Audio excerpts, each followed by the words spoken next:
memorize this verbatim, it was a resource to gain knowledge and definitely helped me to build confidence, even though I was not planning on using it verbatim. I've always said my purpose is to empower and to elevate others to a level of excellence. And when I meet with my clients, I want to make sure that they have enough information and they feel empowered to make the decision. How can I do that? How can I help you to make you feel that once we've made this connection, you are elevated? With my time blocking, for the first 2 hours of every day, I would do lead generation. And sometimes it would be 4 hours if I wasn't getting the productivity that week that I wanted. And then I followed up with all of my clients and learned just lots of very successful habits through Ignite.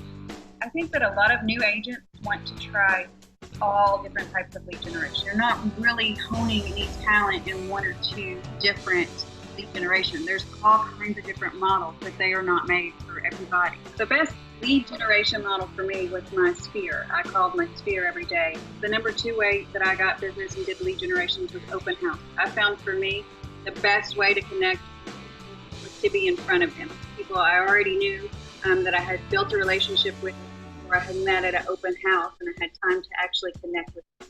The scripts that the Ignite program provided for me really worked because they helped me get out of my comfort zone when I was having to call everybody in my phone book and let them know that I had transitioned jobs, what I was doing, and it gave me the dialogue to ask for business.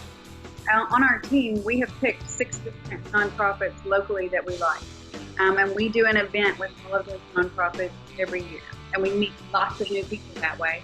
We invite all of our former clients. We invite our vendors. And then we invite the neighborhoods. We go door knocking for the event around the park doing this. So then we also have client appreciation. We try to do that quarterly. We'll do a client appreciation event where we invite everybody out to a restaurant and then we provide appetizers. And we just have fun. It's not necessarily a salesy event. It's just about having fun.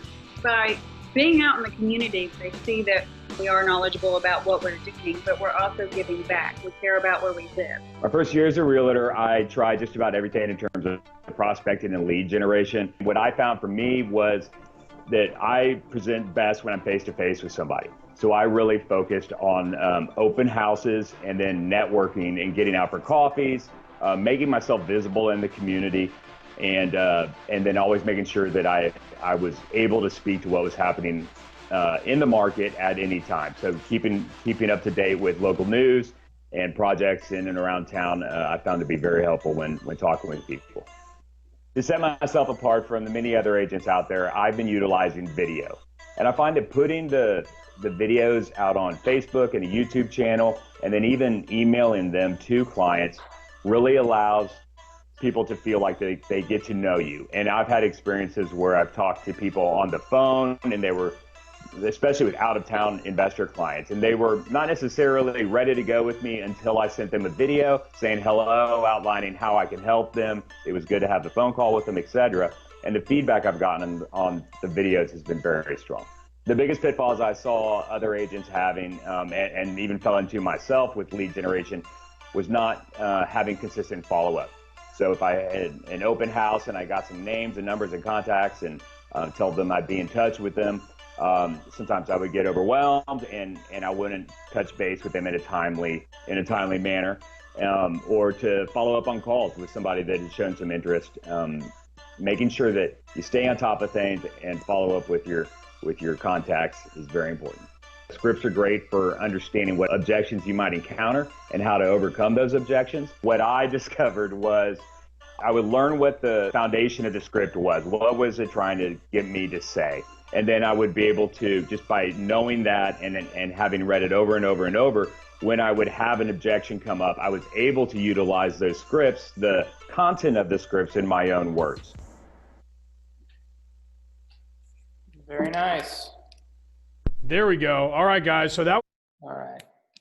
No more of that guy. Okay. I want to ask a couple of questions. You guys have your sheet here. I hope you print it out. It is page 5 of your packet. And I want to ask a couple big questions.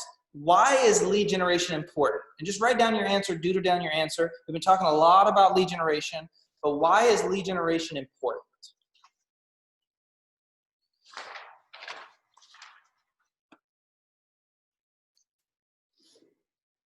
There's something about writing it down. Why is lead generation important?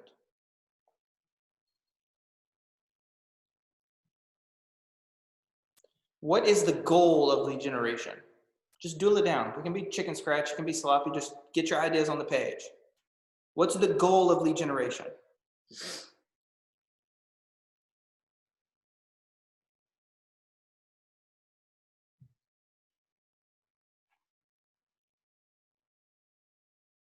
How do you think lead generation looks for a successful agent?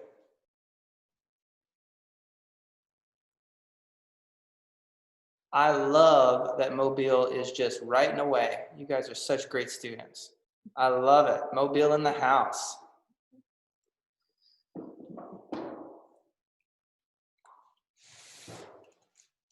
How do you think lead generation looks for successful agents? And then lastly, how do you prefer to work with people? How do you think that affects your lead generation efforts? So we just watched that great little video where you heard tons of newer agents who have found success in their lead generation practices share what works for them and listen, what doesn't work for them. And I like that's pretty eye-opening as well. So let's share. Go ahead and unmute yourself. What did you take away from that video, and what did you take away from the first 50 minutes of Ignite here so far? I think what's interesting is just because it doesn't work for one person doesn't mean it won't work for the other. So just because prospecting and lead generation at a high level works for me on the phone, it might look like open houses for Sheila, it might look like door knocking for Chanel, might look like social media for Heather.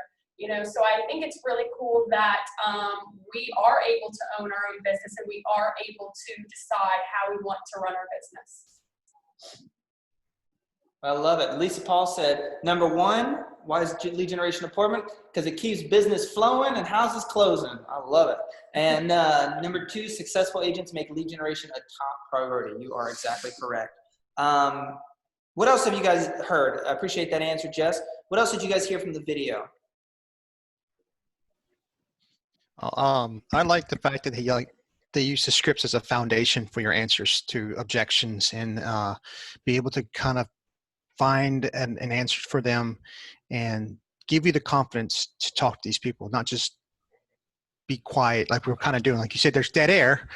Well, don't be dead air with their client. Answer their questions to kind of give them the knowledge and make them feel comfortable with you, that you are the person that they're going to. Oh, I love it. Great answer, Reed. We're going to be talking a ton about scripts and dialogues and role playing over the next 4 weeks. And so you have a great opportunity.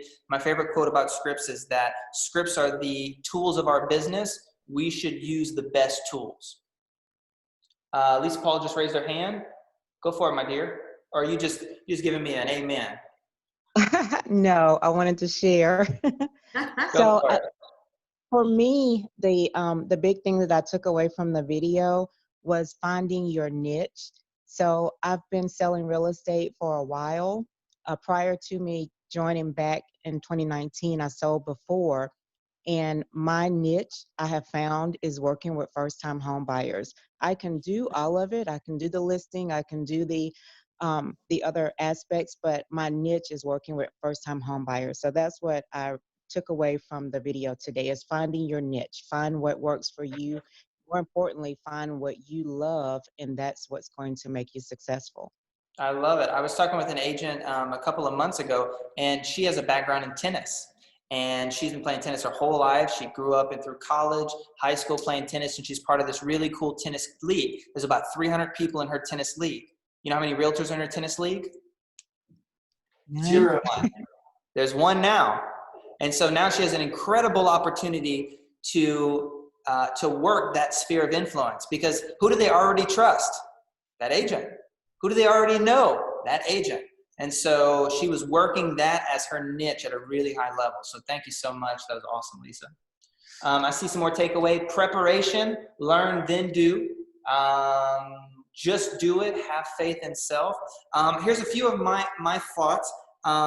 They were using, one of the things that I really, really liked is she said, whatever you use, make sure it's authentic. I thought that was pretty awesome. Like, that was one of my biggest takeaways is, she thought one of the most valuable things about her lead generation, or her advice about lead generation, is to be authentic. Make it about you.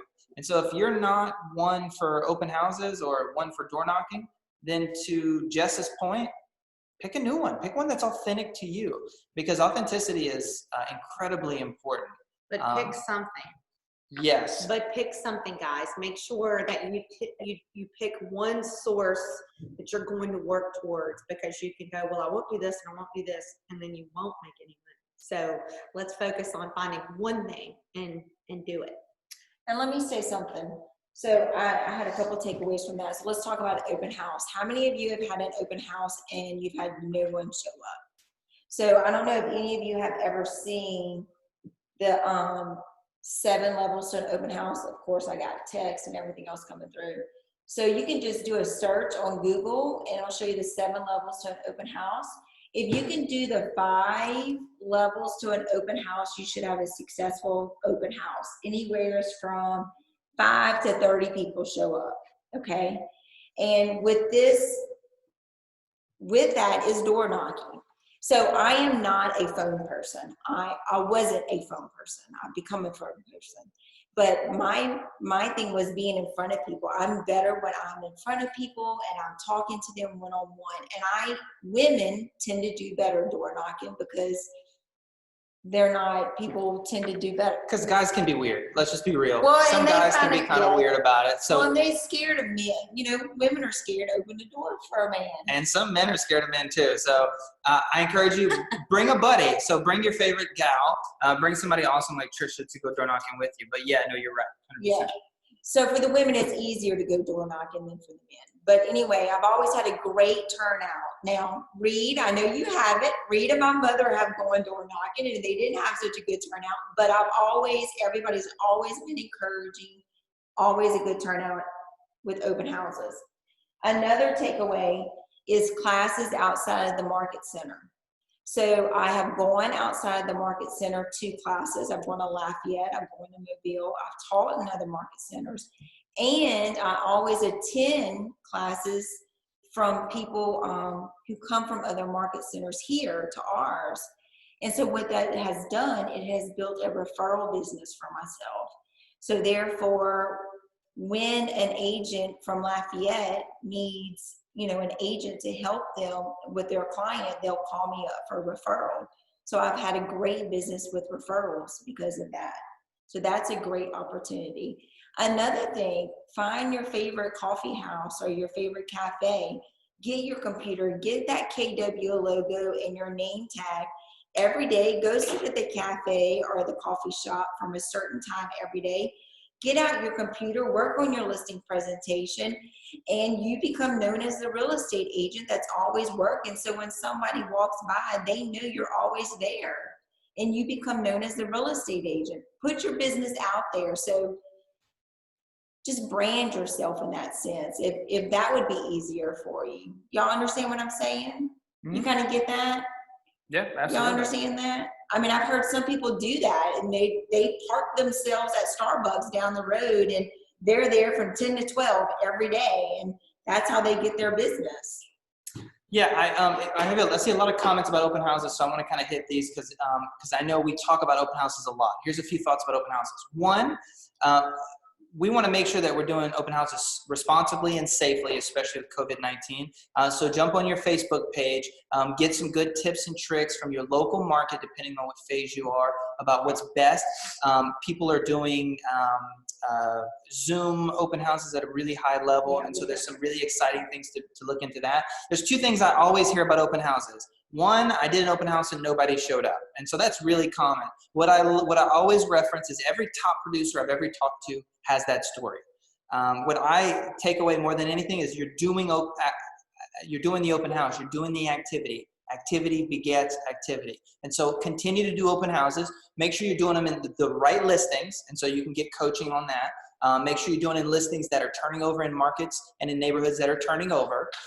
There's some strategy to that. So you don't want to be buried in the back of a cul-de-sac where they have to make 15 turns to get to your open house. You want to make sure you're just 1 or 2 turns away from the main drag. You want to make sure you go as many levels down the 7th level open house list as you can. You do 5. Do at least 5. 5 levels. Mm-hmm. And so I encourage you, get with either your mentor, get with your coach, get with the person For the sake of time, I don't want to dig too far into that.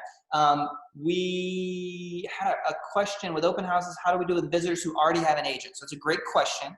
So she asked, what do you do if a client already has an agent? There's a couple of things that I've heard. You still want to make sure you get the contact information. If it's a Keller Williams associate, call the associate. What I've found, though, is it's very common for a client to say, I'm working with an agent, and not really be working with an agent. And so you got to tread lightly a little bit. And Wes, I see you on the call. You feel free to jump in as well. But listen, you still want to make sure you get their contact information and follow up with them and follow up with the agent to find out how true that statement is. Go for it. Okay, so Tricia's absolutely right. Lance absolutely right. When someone tells you they have an agent, I often say, whenever I did open houses, I never asked the question, do you have an agent? I would ask the question, who's helping you with this purchase? And that often gives them, they have to name an agent, right? And they say, oh, we'll have an agent. And then I'll say, oh, great, who's that? And sometimes that person would go, oh, Dave, who's that? Who's that lady that sent us them emails? Who is that? And they don't know their name, right? So I say, hey, listen, obviously you have a relationship with this agent, right? What's my name? And I, point to my little name badge, right? And they say, oh, your name's Wes. You see, we're already on a first name basis. So, and that I usually use humor. The ethical thing is you cannot encourage somebody to leave an agent they already have a relationship with to come to you. That is unethical. To clarify a relationship is not necessarily unethical. When you say they're helping you, how are they helping you? Oh, well, they've been sending me emails for like a year for Christmas and stuff. And I'm like, all right, well, have they shown you houses? No. Have you spoken to them about it in the last month? No, I ain't even ever talked to them on the phone. All right. Well, it sounds like you're open to talking to multiple agents, or at least what can I do to interview for this job? There's ways of having this conversation. The unethical thing is you cannot encourage them to leave a relationship they already have to come with you.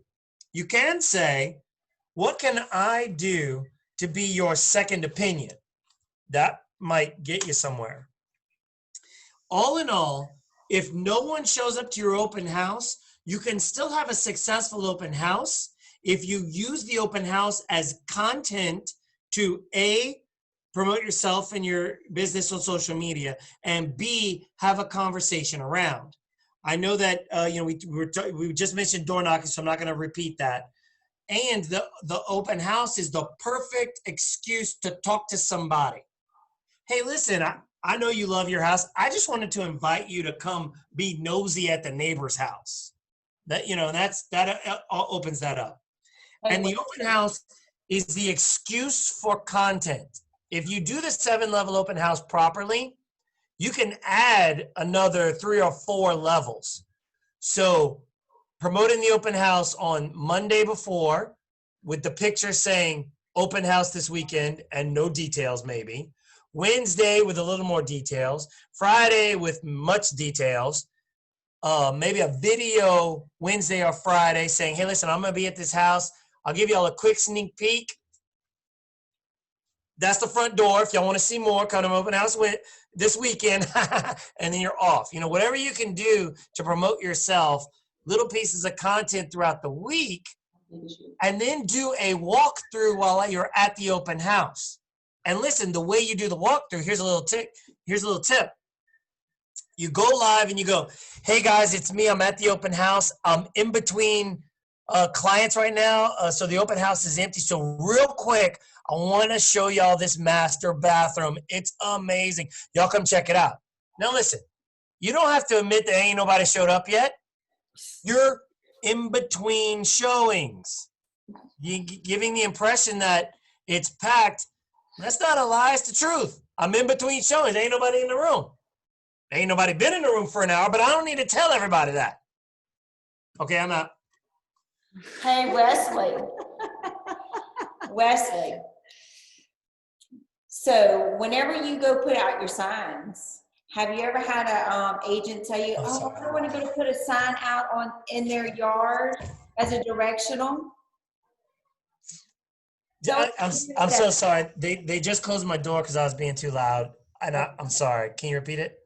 Okay, so putting out signs in the yard. You're going to put out directionals, and Yeah. you're going to put a sign out in somebody's yard. What do you do with that? Do you go put a sign out in somebody's yard, or do you do something with that? You take advantage of that situation. Putting a directional like in a neighbor's yard? Yeah, I want to put it at the corner of the road, and it's in somebody's yard. Do you take advantage of that situation, or do you just stick it in their yard and run and hope they don't see you? So I've in the beginning in the early days, I just would put it in there, and I've had them return to me. You know, like I had one neighbor, he was like, "Is this your sign? I appreciate," and he like got all livid, and I was like, "Hey, bro, relax," and that was uncomfortable. But no, there's a couple opportunities. One is a photograph opportunity and a video opportunity. Hey, I'm putting out a direction. I'm open house, can be that way, that kind of thing. And then also the door knock of that neighbor and let them know, hey, listen, I'm doing an open house. Would you mind terribly if I, that opportunity just to have that conversation?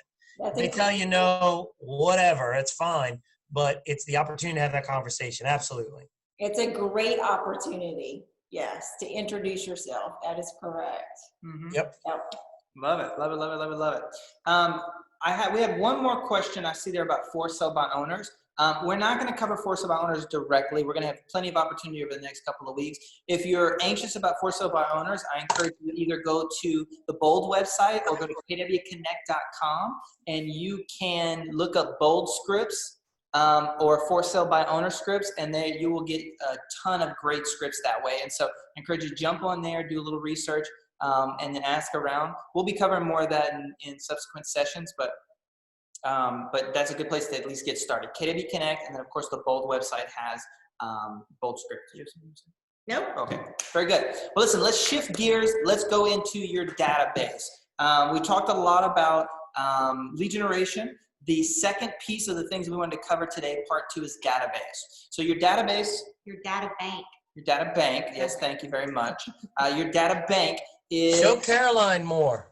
Show Caroline more. Is that the feedback we're getting? Where you been, Shaq? I had a coaching call. Sorry, guys. Okay, we still love you. But I'm glad you're here. Love it. Your database is essentially where you house all of your client information. You can tell the strength of someone's business by the size of their database. And so sometimes we talk about your phone, sometimes we talk about your Facebook account.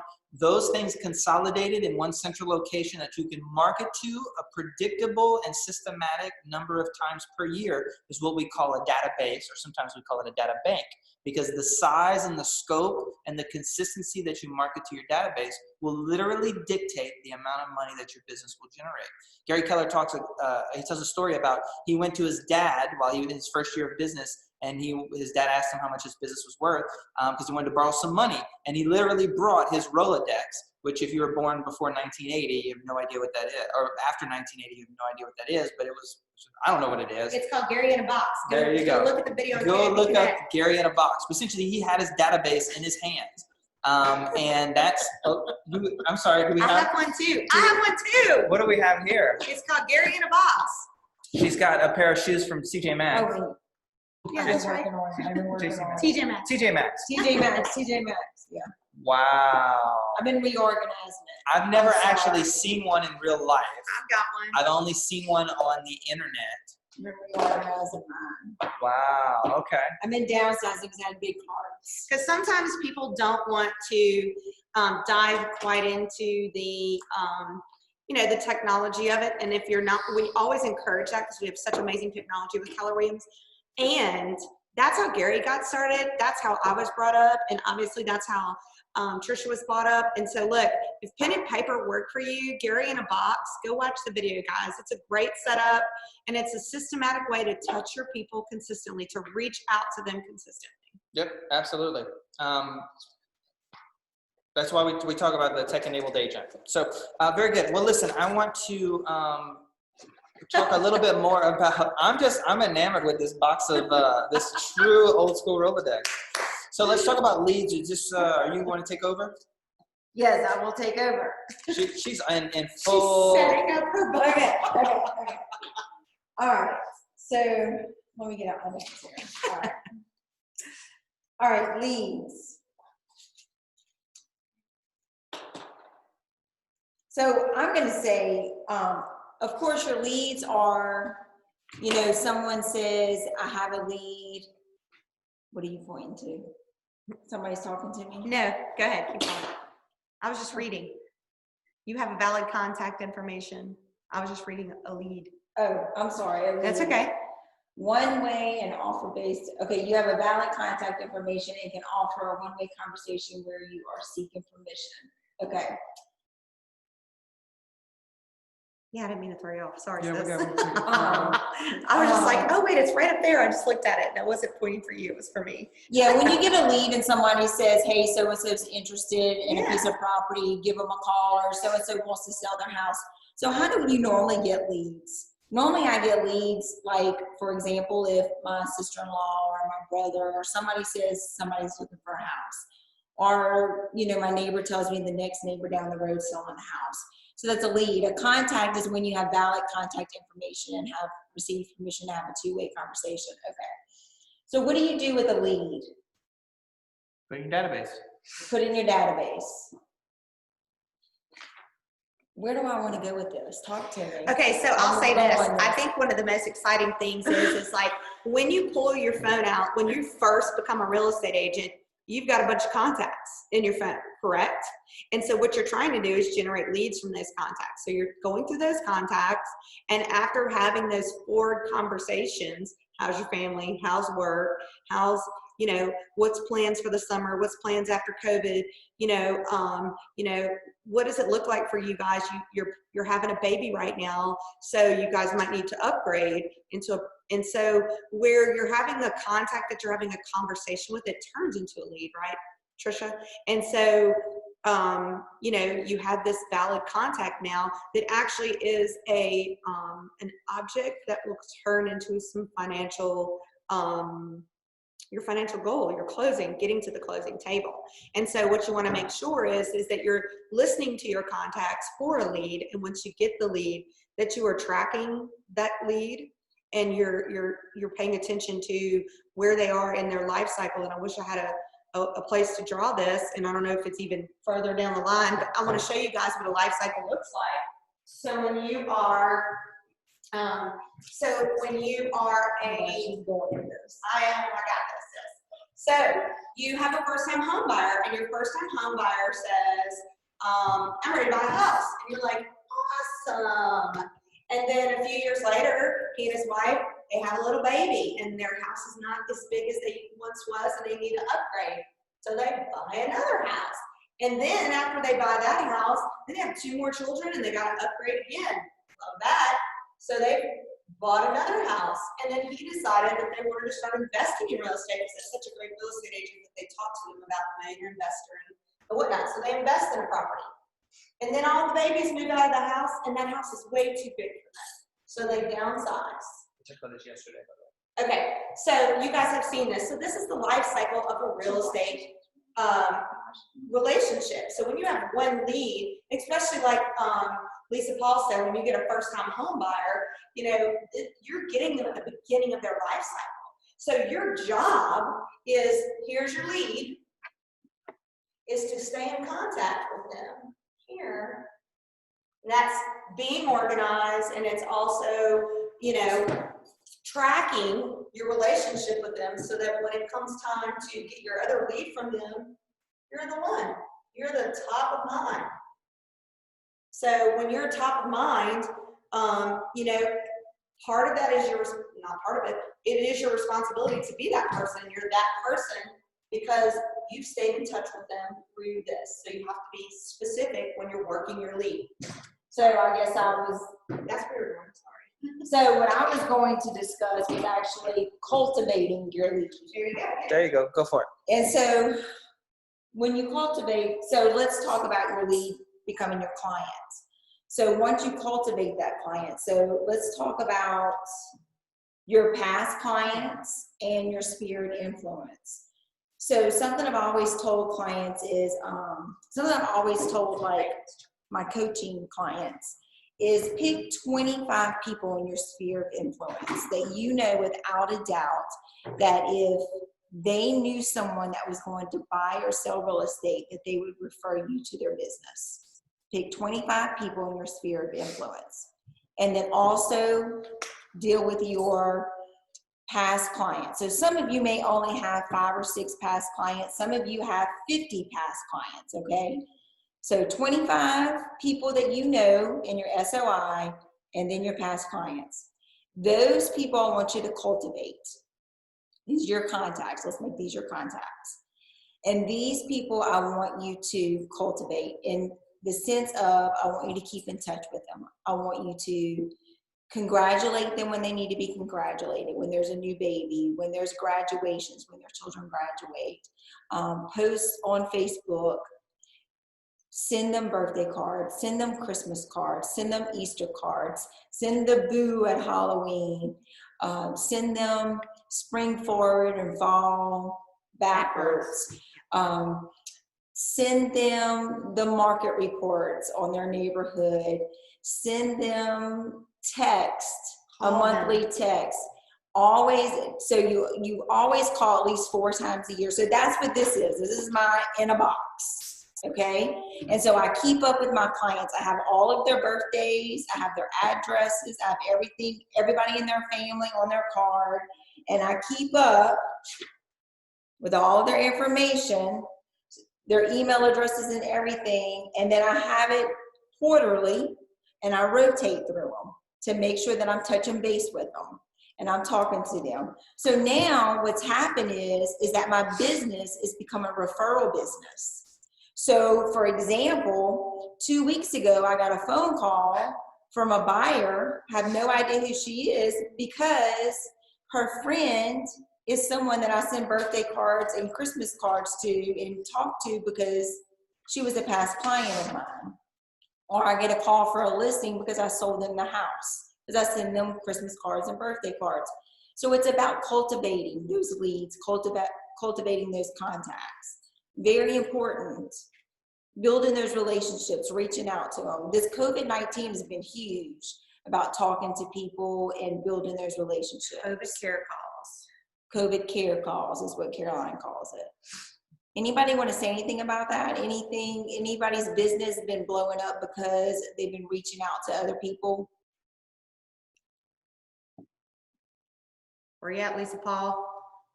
Anybody had has anybody had referral business because of your previous business in the past?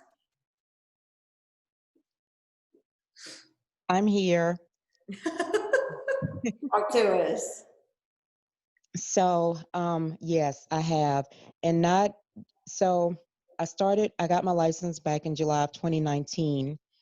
I did not go full time until November 15th of 2019.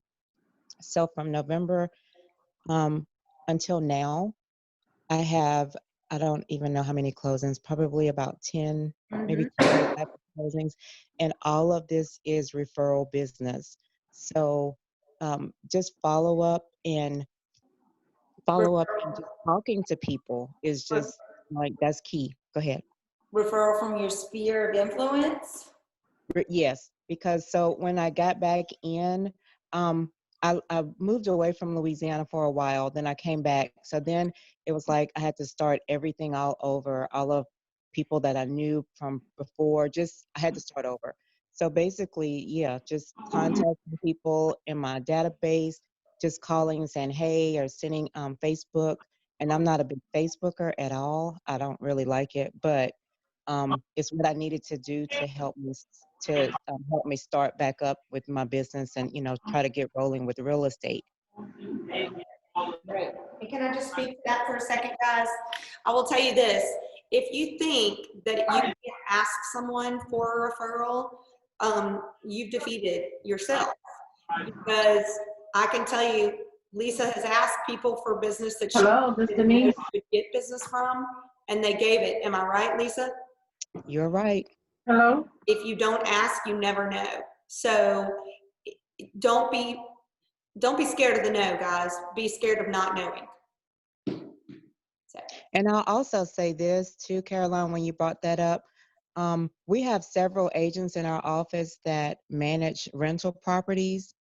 And even there, that is not, it's not a big paycheck at the end of the day, but you are building that, you can add that person to your database, because if they're renting for a year or for 2 years, follow up with them. And then that will be your client when they get ready to buy.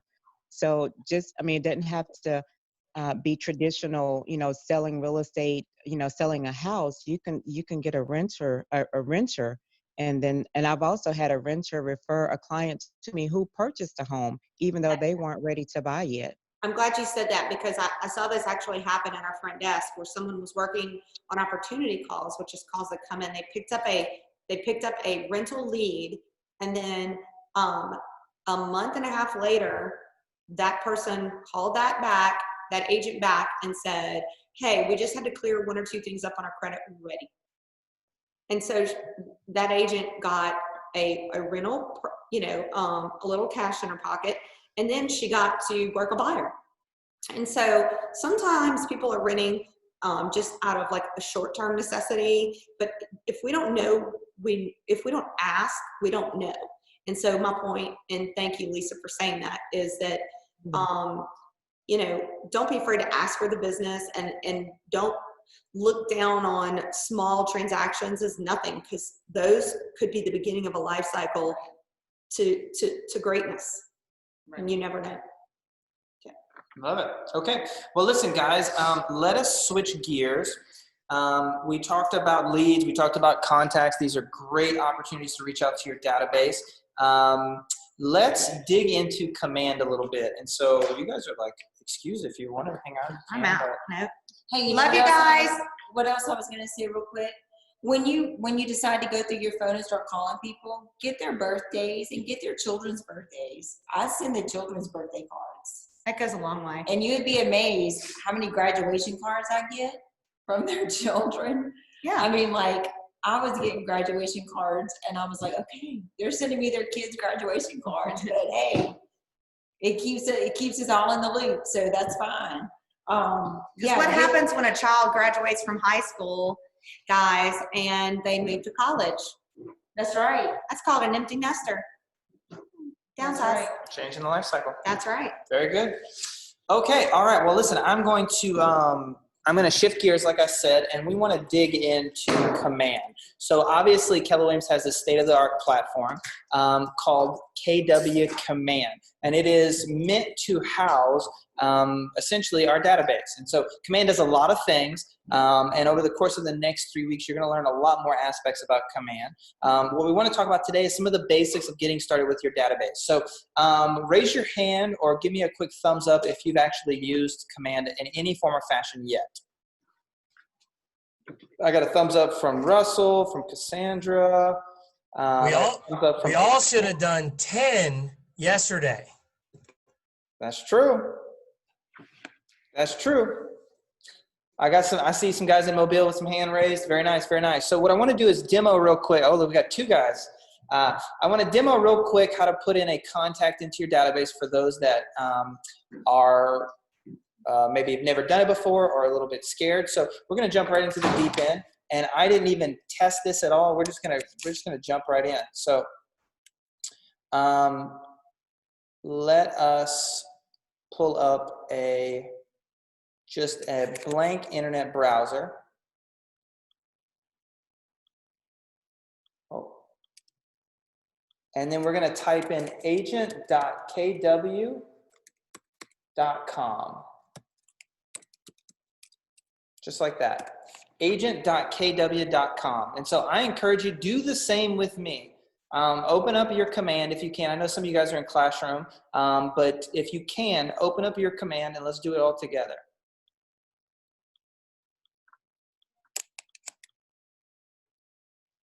And so who's imported a contact so far? Who's ever added a contact to Command?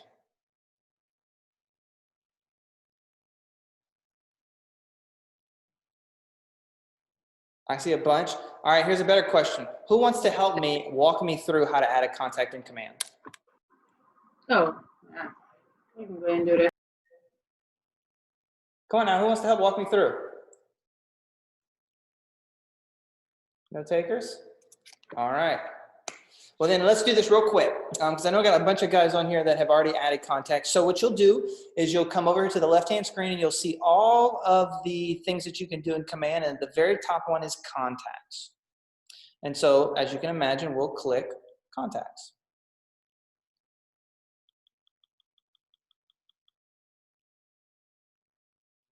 Okay, and so here's all my contacts. It looks like I have about 937. Now, most of those are not very good, as you can probably imagine. I imported them either from my phone or from Google. And so I got a bunch of empty numbers. I got a bunch of information to be added. I'm not doing a very good job at using my database, but no judgment, no judgment. Let's go ahead and do this. You'll see I have right up here an add contact button. Now, if you wanted to import your contacts, you absolutely could. Now, for the sake of today, we're not going to do that, but feel free to either reach out to me, or there's lots of great resources on how to import your contacts. I encourage you, do not import or do not add every single one of your contacts one by one. But as you're doing your open houses and you're lead generating and you're prospecting, those won't be imported. You'll have to manually add those. And so we'll go ahead and add contact here. And I need somebody in my database. So who wants to be my guinea pig, wants to help me plug in some of their personal information in my database? I need some help. I'll do it. You can update my Alabama information. All right, I'm just gonna plug you in here. So who's that? What's your first name? My name is Jessica. And your last name? It's Pierce. Very nice. And what is your email, Miss Pierce? Jessica Pierce at kw.com.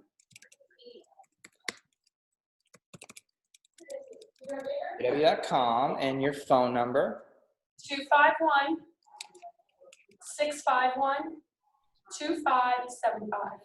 2575. Did I get that right? Yep. And everybody, for your Alabama referrals, feel free to write this information down as well.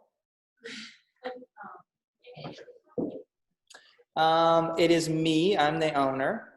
We can mark this person as a lead. And any special tags. So we may have specialty tags that we created. This particular person is an agent. They're an associate.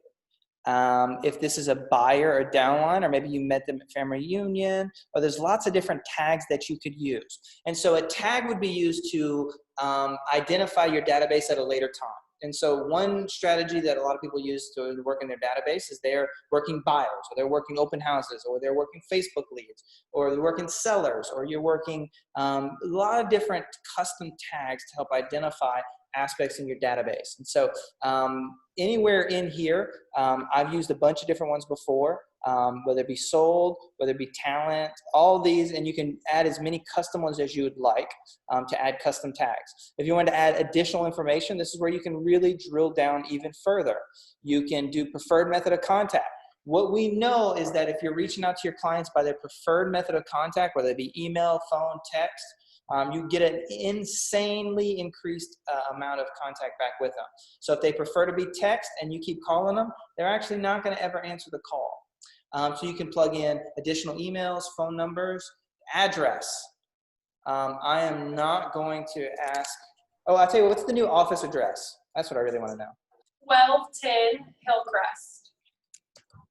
Right. There you go, Hillcrest, Mobile, Alabama. And so now I'll be able to actually put her on a neighborhood nurture. We can look up her Facebook profile. We can add that if we like. I think something also that's important to note is you do want to get your contacts health score to at least 80%. And so having my name alone is 20%, having my phone number is another 20%, having my email address is 20%, and having a physical address is also 20%. So right there, he is 80%. And then if he adds a tag, that's 4% as well. And so, yeah, that's all. Yeah, no. Which birthday? January 17th. Hey, it's 2 days before mine. Mine's the 19th. You literally say that every time. Do I really say that every time? Yes. All right. 2019. Very nice. Okay.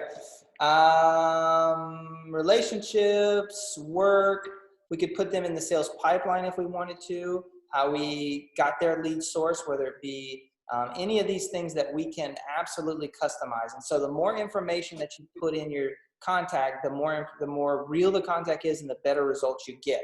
Now, I will say this, that if you wanted to just plug the contact in, you could. There's no requirement to do all of these things and plug in all this information, especially if you're putting them in just for the sake of an opportunity. And Jessica's 100% right. The more information you put in, the more real the contact is and the better it is for your database, etc. So, and then you can do some custom work. So let's go ahead and create. Oh no, I already have her in my database. Well, if I didn't have her in my database, it would have said, it would have just added her. So now that Jessica is in my database, there she is. Once we search for her, we can pull her up, and then now she's in the database. And so it shows every email that we've ever had with Jessica. It'll show any opportunities that we have, any smart plans that we'll put her on, any tasks or notes or safe searches that she may have. And so when I share my app with Jessica, she'll actually be able to search for real estate, and I'll see those in this timeline here. Anytime that she searched for real estate with her app, anytime that she's emailed me, all of those kinds of things. And so utilizing your database to really get a pulse on your clients, I think is a great aspect of Command. So anybody have any questions about adding a contact into your database?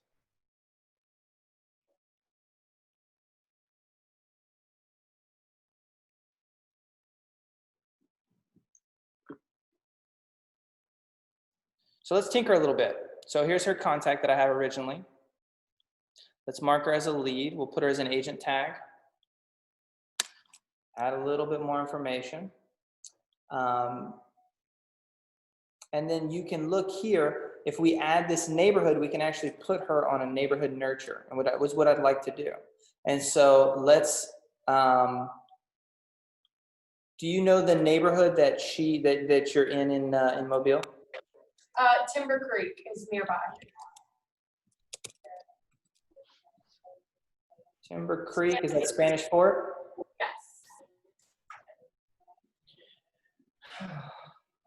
Oh, did I lose it? There we go. And so now we'll be able to actually see, and we can send out neighborhood nurtures on the neighborhood that she's currently in. I also have done my neighborhood at home, Lafitte's Landing, and you can send this out and put this client on a neighborhood nurture. So now that we have her neighborhood, we'll be able to put her on a neighborhood nurture. Has anybody ever put a client on a neighborhood nurture? Yes. So it's interesting, if you put your seller on their current neighborhood and then where they're moving, they can actually go hit preview land so we can look at what it looks like. Right here? Yes. So this is actually what your client sees.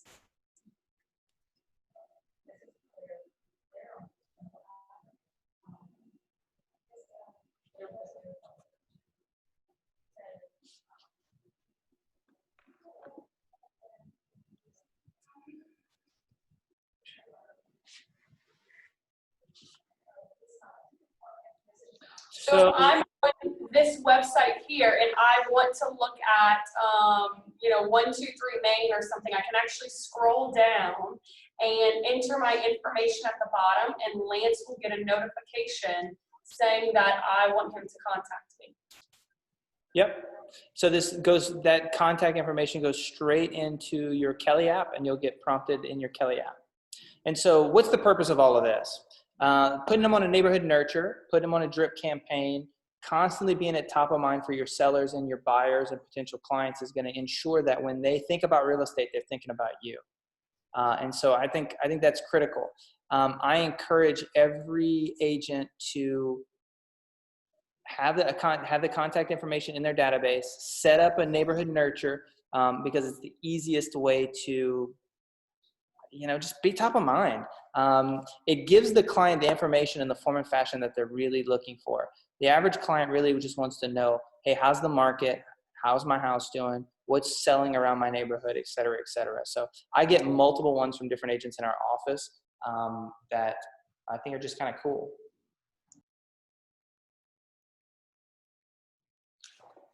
Okay, let's talk about custom tags. So in Jessica's card, I have a couple of custom tags here. Oh, it won't. We have agent here, but this is where you can put tons and tons and tons of different custom tags. So I'm gonna go back to contacts, and then we want to take a look at any of our custom tags that we may have. So custom tags here, when you use your filters, you can roll through and click any of your custom tags. And so I have a ton of agents and associates. And so if I were working with buyers, then I could click buyers and then scroll down and hit apply, and it would show all of my buyers. Now I don't have any buyers in my database, but it would show all of my buyers as a custom tag. If you want to do it by birth date, if you wanted to reach out or send emails to by lead source. So if anybody's seen any of my lead accelerator or have done any lead accelerator, you can do that by lead source.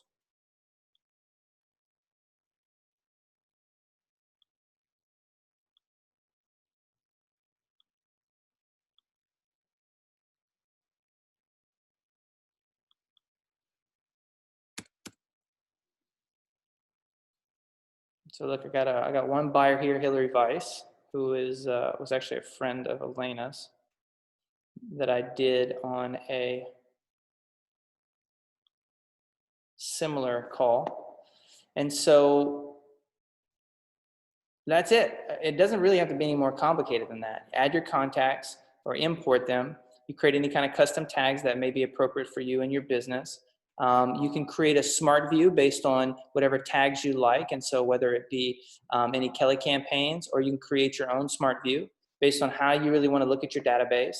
And then outside of that, you're essentially putting them on neighborhood nurtures and reaching out to your people and managing your database. And so my general rule of thumb for command is that you may decide to use the card method that Tricia used. I think that's okay. I don't think there's any problem with that. You're going to run into some limitations, but if that's right for you, then that's okay. If you want to use command, that's great. There's other products out there. Command is free. It's already part of what you already get, and I think it's got some really cool resources. What's more important is that you're utilizing some resource to manage that database. Any questions about command and setting up a contact, adding a tag, maybe creating a smart view?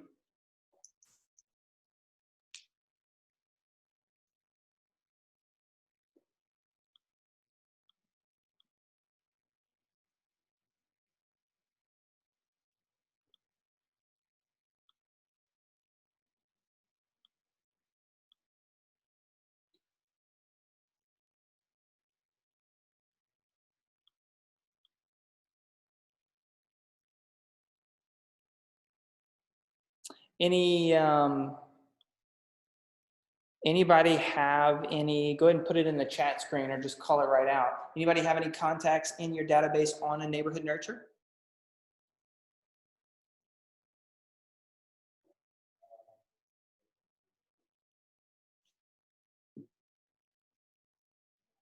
Looks like everybody's just kind of playing around with their contacts in their database. Nothing wrong with that.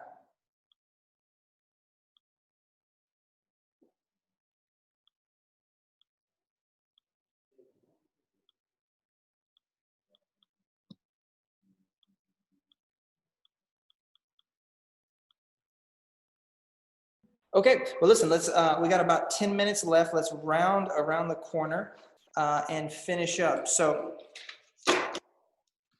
as we look at kind of finishing up the day,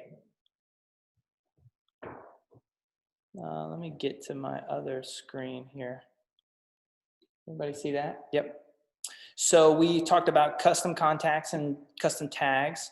And listen, if you want to go deeper into custom tags and smart tags, there's a lot of great videos that we can send you. Reach out to your MCA, or feel free to reach out to me, and I'll give you my contact information before we get off the phone today. To send you some videos and things. But listen, most of this is about just tinkering around and getting comfortable.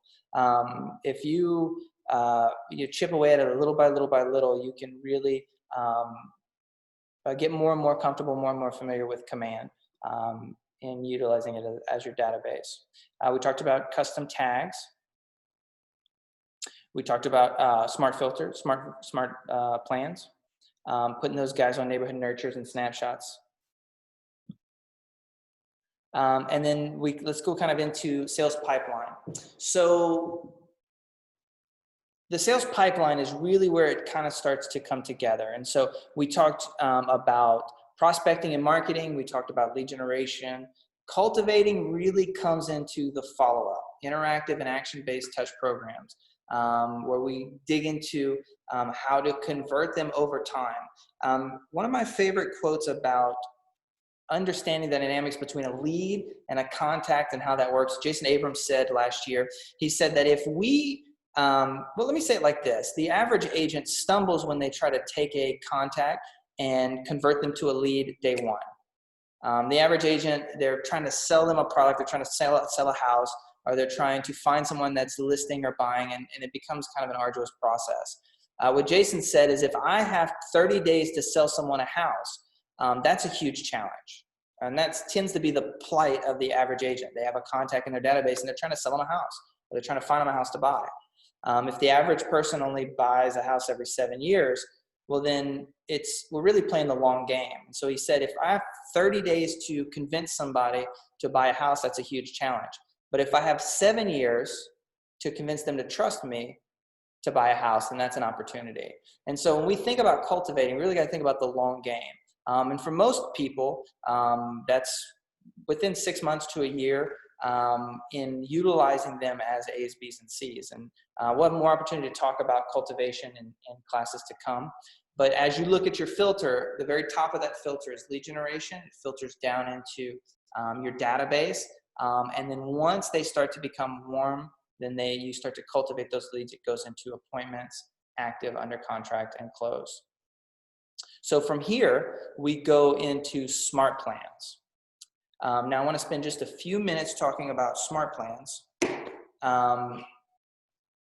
Smart plans are commonly what we kind of refer to as a drip campaign. You've looked a little bit at like 36 direct, 36 touches. A portion of those will be emails. Sometimes those will be phone calls. Utilizing smart plans is a great way to ensure that you have a system in place. If your objective is to reach out to your database, but you have no system in place, then it becomes really, really, really, really tough. I wanted to reach out to their, I have a couple comments here in the group chat I totally forgot about. Give me 1 second. We use Scott Leroy. Give him an Excel spreadsheet of our contacts and he downloads them if you do not know how to do so. Yeah, so that's awesome. I think almost all of our offices have Scott Leroy. Scott Leroy is a database guru, and he can load your contacts into Command for you. Feel free to reach out to your MCA. If I'm your MCA, feel free to reach out to me, and they'll get you plugged in.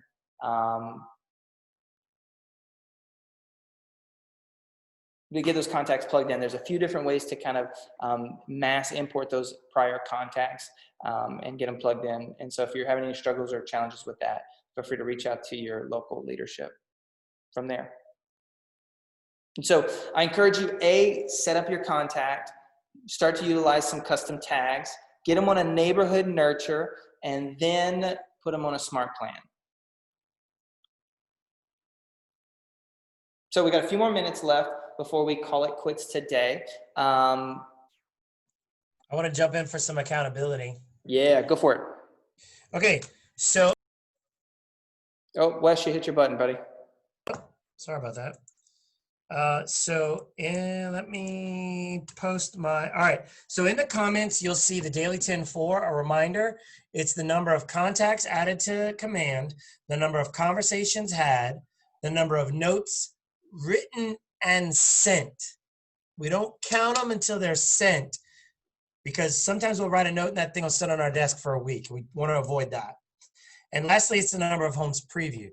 So I want everyone to type in the comments their report.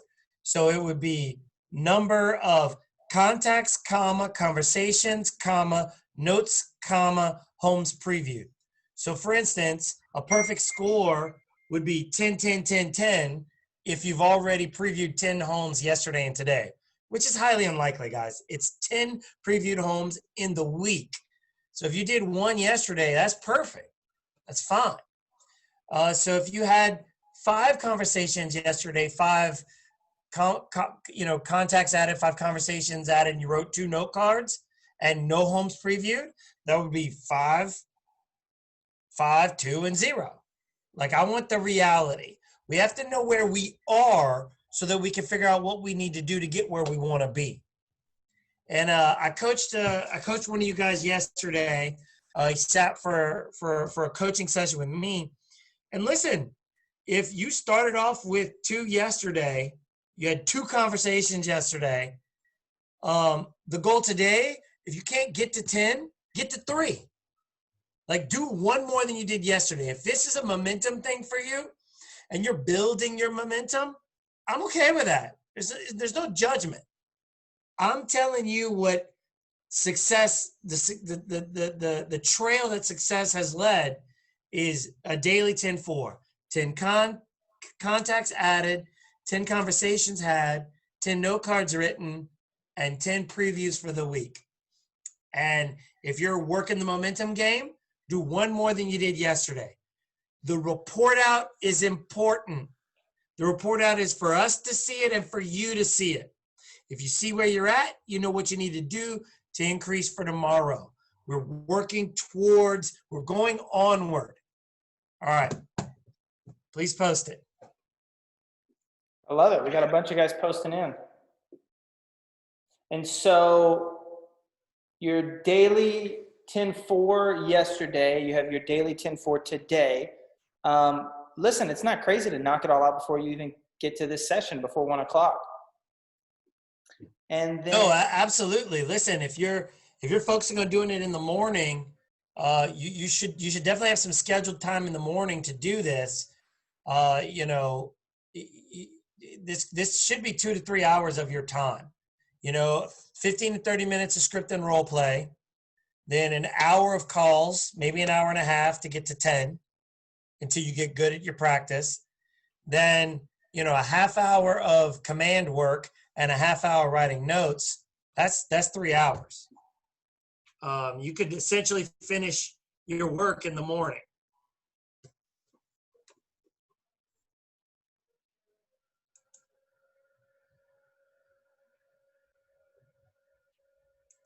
Crystal said, I sent out about 25 note cards a few weeks ago. Does that count too?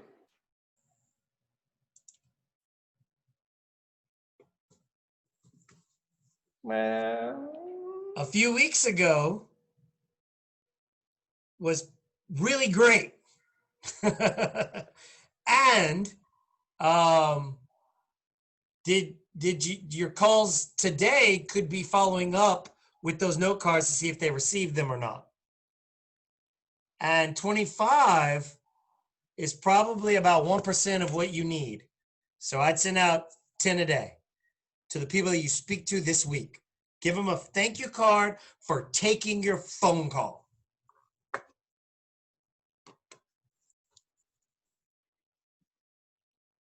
It also depends on your goals, Crystal. I mean, if you're looking to be a top producer, 25 a few weeks ago was great, and 10 today is even better.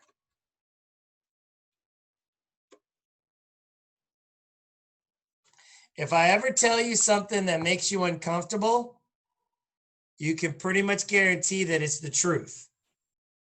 And I'm not in the comfort game.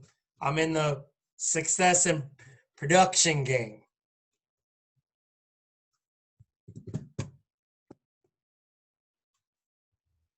Hey, I appreciate the honesty. Chris said, I'm just being honest too. I love it. Nothing wrong with that. And listen, I love you.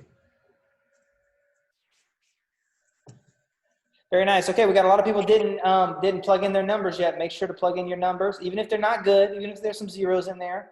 Honesty is the most important thing. It's about you being better tomorrow than you were today. And so we're not comparing ourselves We're not comparing our insides to other people's outsides. This is about comparing our insides to our outsides. Thank you, Joyce. That's pretty good. Good work.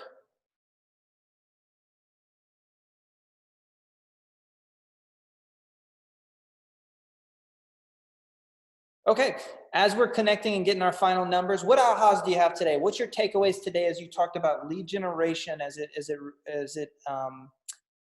you know, is in respect to your business? Unmute yourself, type it into the chat. What was your takeaways from today's session?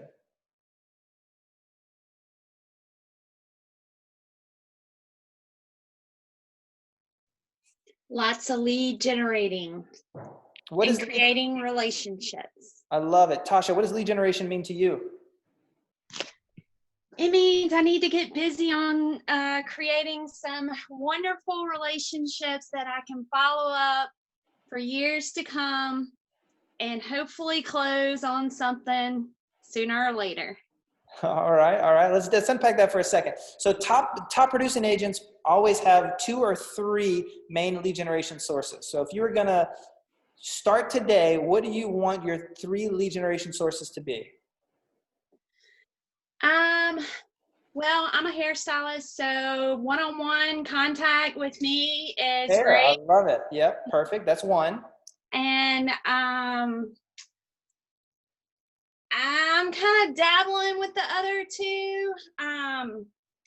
Texting. Okay. I need to make phone calls as well. Okay. And I don't know. I was going to try maybe for sale by owner thing. I don't know. Okay, maybe some for sale by owners. Okay. Very good. Hey, listen, those are 3 places to start. Try it out. Give it 90 days. Get good at it. Very good. Hey, thank you. Thank you for sharing, Tasha. Okay, who else? Give me some ahas. What was your takeaways today? I was going to say, for me, I want to dig in more into the command and see what all it has, because I'm just learning it. I did put contacts in and not realizing what all features it has, so that's something I want to kind of see what else it does for me. I love it. Yeah, awesome, Russell. Go ahead and tinker with it. Give it a 20, 30 minutes each day. As you run into roadblocks, feel free to reach out to your leadership. What office are you in, Russell? In Lafayette. Yeah, okay, I thought so. We hadn't really met a ton, but listen, if there's anything I can do to support you, please let me know. moneyman@kw.com, that is my email address. And so as you run into roadblocks or you maybe have little questions, there's some great resources online. There's some great resources through Scott Leroy, but just hack it away. You chop down that tree a little bit each day. Yeah, all righty, thank you. Good work, my friend. Okay, what other ahas? There was somebody else that chimed in as well. I have an aha moment. Go for it. I think it's just given me the courage to push forward to get in contact with HR in big companies. We have Publix grocery stores around here, and I'm familiar with them, and maybe reach out to them to see if there is something I can do to promote myself in helping their employees get access to someone specifically so that they can move forward in buying homes whenever they move to this area and become employees for Publix. Sometimes they move around, and so I want to be the go-to person. Absolutely. So you're going to call those guys today? I am. I'm going to set up an appointment today. I love it. Congratulations. That's going to be exciting. Love it. Who else?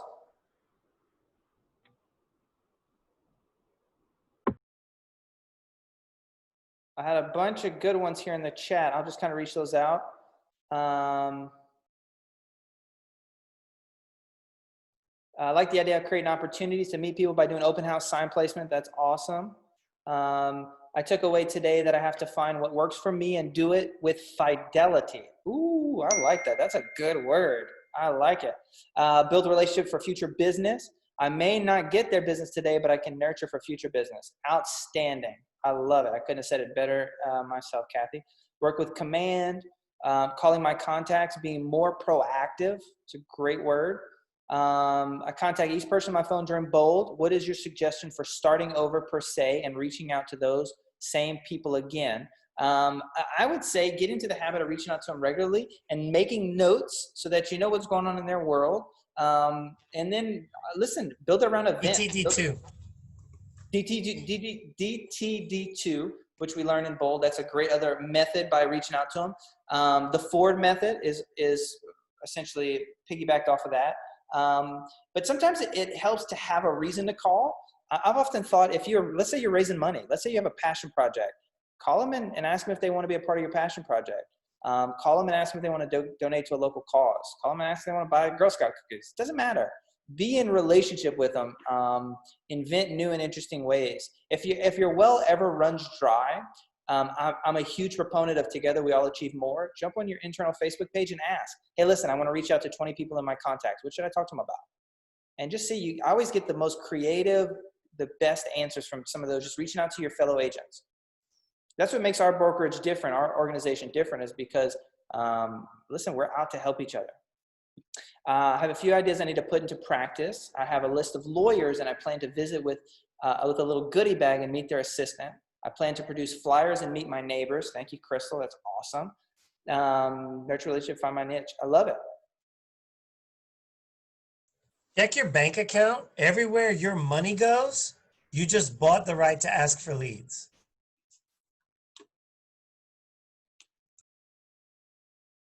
Absolutely. Okay, let's take one more aha, and then we'll call it a day. Give me one more aha, one more takeaway for the day.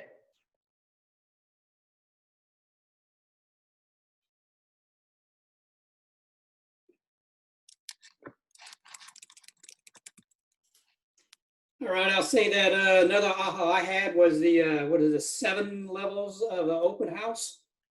While we're on, I did look it up and printed it out, so that is something I will definitely be looking into and seeing if I can achieve that. Love it. Yeah, I just shared my email address. If you have any questions about some of the things that we talked about today, feel free to shoot me an email.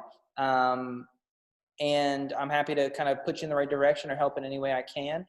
Utilizing KW Connect as a resource is a great resource for some of the things we talked about, especially open houses. But yeah, listen, ask lots of good questions. I think open houses are an incredible resource. I think sometimes when we go fishing, we don't catch. That's just life. But sometimes we can never catch the big fish unless we're fishing. And so that's what open houses mean to me. So anything else? Any final comments? All right, you guys know your homework. You got to go knock out your daily 10-4, add your contacts into command, and then tomorrow's session is going to be with our very own Keisha, who's in the Lake Charles Market Center. She's amazing. You're going to love her in Austin. And then we'll keep digging into Ignite session 3, and we'll keep on pursuing mastery in real estate. I encourage you to keep doing what you're doing. You guys are in the right place. So love you guys. If there's anything I can do to help support you, please reach out. Don't hesitate to reach out, and I'll see you guys tomorrow. Bye-bye. Bye. Thank you. Thank you.